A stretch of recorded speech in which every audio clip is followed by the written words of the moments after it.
If you like the Marvel What If Disney Plus series, you should really check out the Marvel What If comic book. It's great, it's been around since 1977, and there are a lot of really good and a lot of really dark stories within it. My favorite comic book character, Spider-Man, has a lot of really great what if stories. Here are my top 10 favorite Spider-Man what if comic books. Number 10. In all the Marvel multiverses, this has to be the one where Spider-Man has it the worst. In this alternate reality, the Green Goblin rallies an army of supervillains to help him obtain all of the Infinity Gems. He then becomes the Goblin King and defeats the Avengers. To punish Spider-Man, his greatest foe, he makes him relive the worst moment of his life on repeat. Spider-Man is forced to play out the death of Gwen Stacy over and over for eternity. Osborn ends up being the master of his own destruction, quite literally, after he kills his own father and ceases to exist. But it's unclear if Spider-Man remains stuck in his own personal hell after Osborn died or if he was freed. Number 9. What if Venom had possessed the Punisher?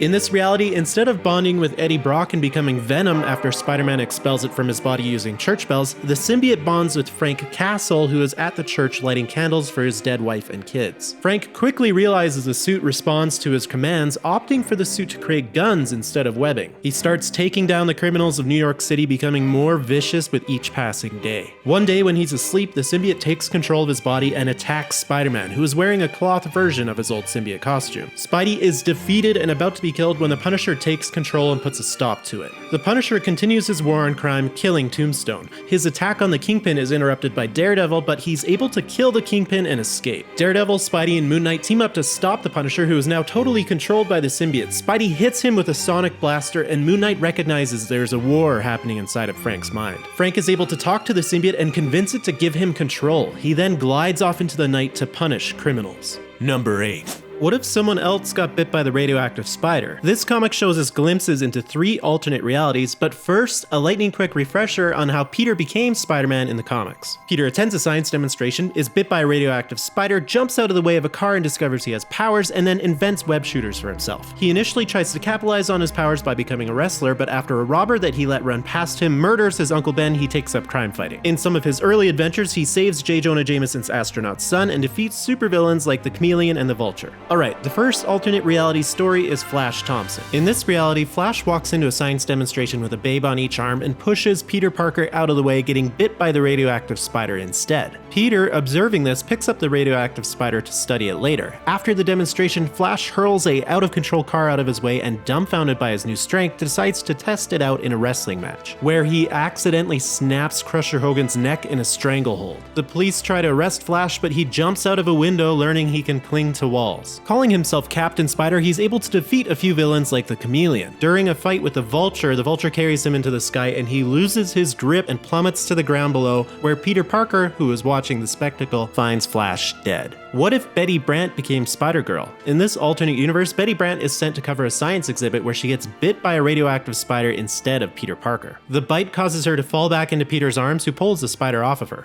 The two then go on a coffee date where Betty accidentally destroys a table. Peter, realizing what has happened, puts Betty through a series of tests to discover her powers. He also makes web shooters for her. Betty then creates herself a superhero costume, becoming the amazing Spider-Girl, stopping criminals while Peter takes pictures of her to sell to the Daily Bugle. One day, Betty and Peter let a robber run by them, she was out of web fluid, and then find out Peter's Uncle Ben was murdered. Betty tracks the killer down to an abandoned warehouse where she discovers it was the robber that she let run by her. Shaken up by what transpired, Betty throws the costume in the trash and asks Peter to take her home. Peter looks over his shoulder at the costume as they walk away. What if J. Jonah Jameson's astronaut son was bit by the radioactive spider? In this reality, John Jameson gets bit at the science demonstration instead of Peter, who picks up the spider afterwards. John quickly realizes he has powers, and his newspaper publisher father convinces him to become a crime-fighting superhero that goes by the name Spider Jameson, the Super Astronaut. Jameson gets his buddies in the space program to whip him up a jetpack and sets out to fight crime. When he hears of an out-of-control space capsule, he launches into action with a wannabe freelance photographer Peter Parker chasing after him. John uses all of his jetpack fuel, changing the trajectory of the space capsule, saving the person inside but dying in the impact. A statue is erected in his honor, and at his memorial, Peter Parker gazes up at it, inspired. The cool thing is, all 3 of these stories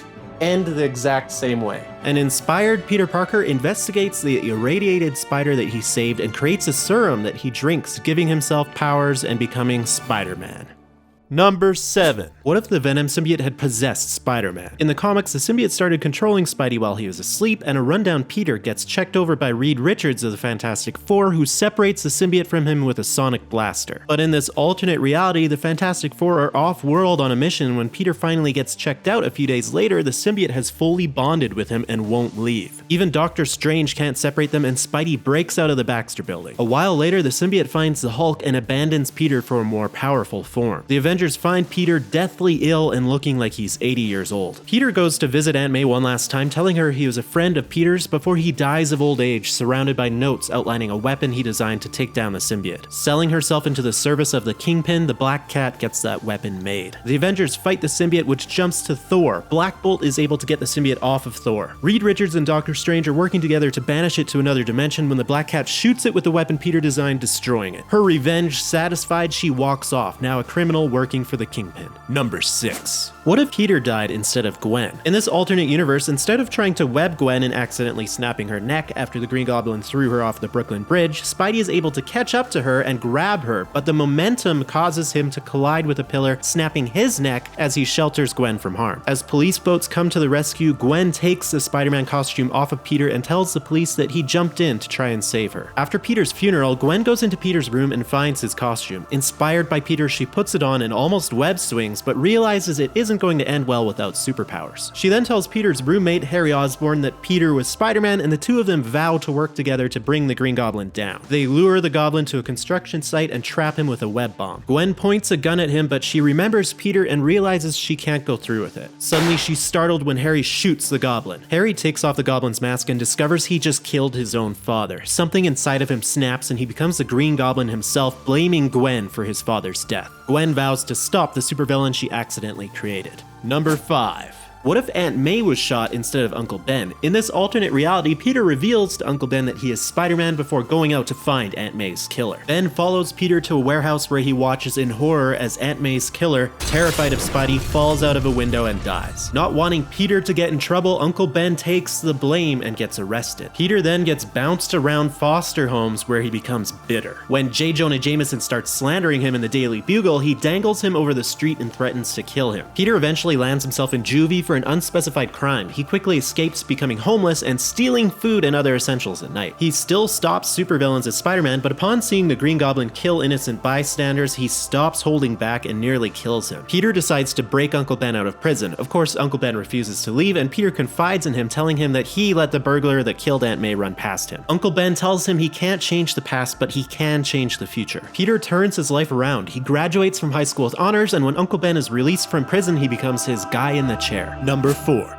What if the Carnage symbiote bonded with the Silver Surfer? In the main Marvel Comics continuity, this does happen. Spidey then learns that Cletus Cassidy, the symbiote's previous serial killer host, is dying of cancer and the symbiote was keeping him alive. The symbiote ends up leaving the Silver Surfer to bond with Cassidy, which Spidey allows as it's the lesser of two evils. But in this alternate reality, the Avengers interfere, attacking Carnage Cosmic. Carnage defeats all of them and flies off. The Avengers and Spidey then regroup, and Iron Man attacks Carnage with sonar rays, but Carnage easily defeats him. Cosmic Carnage, in a show of power, then blows up a dozen New York City blocks. He even defeats Thor. He is fully bonded with the Silver Surfer and is completely unstoppable. Spider-Man fights Carnage long enough to distract him while Firestar hits the symbiote, which is sensitive to fire, with everything she's got. The Silver Surfer is able to regain control momentarily, and realizing how dangerous the symbiote is with his powers, flies into the sun, making the ultimate sacrifice to destroy the symbiote. Number 3.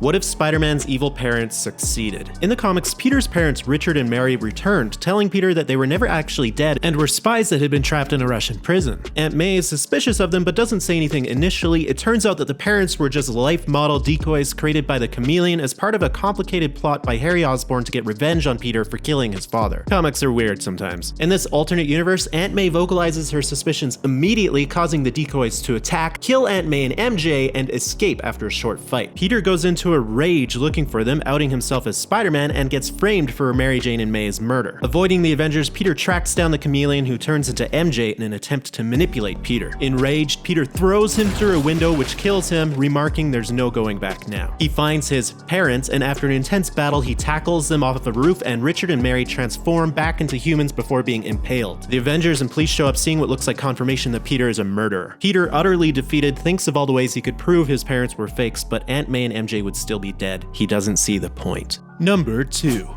What if Mary Jane was killed by the Kingpin? In the Marvel Comics version of Civil War, Spider-Man revealed his secret identity to the world. The Kingpin then put a hit out on Peter, and Aunt May got caught in the crossfire, landing in the hospital in critical condition. This leads to a controversial story where Peter and MJ make a deal with Mephisto to save Aunt May. But in this alternate universe, MJ is the one who gets shot and dies immediately. Peter, seeing red, finds the shooter and kills him with his own gun. Peter then runs off to kill the Kingpin, who is in Rikers Island prison, against Aunt May's wishes. Iron Man attempts to stop Spider-Man while the police take the Kingpin to safety, but after a knockout fight, Spidey defeats Iron Man and tracks down the Kingpin, who has escaped custody. He had policemen on his payroll and now has Aunt May at gunpoint. He tells Spidey he's going to beat him to death, and if there's any resistance, one of his goons will kill Aunt May. Spidey knows the Kingpin would kill her regardless, so he punches through his chest, killing him instantly before webbing up the policeman. Aunt May is horrified at what Peter has done, and Iron Man places him under arrest. Number 1.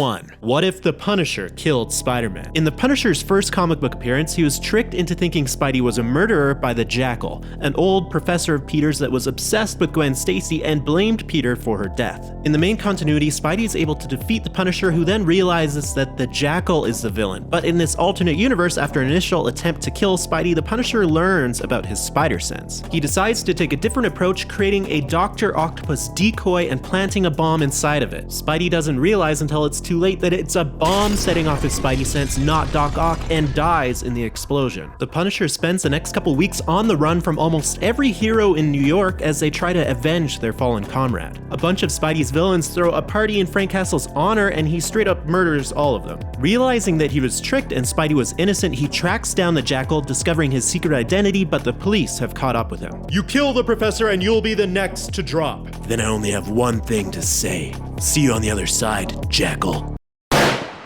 If you enjoyed this video, check out this video. I think you'll really dig it. It's about a bunch of different alternate reality dark Spider-Men. And as always, thanks for watching, you friggin' nerd.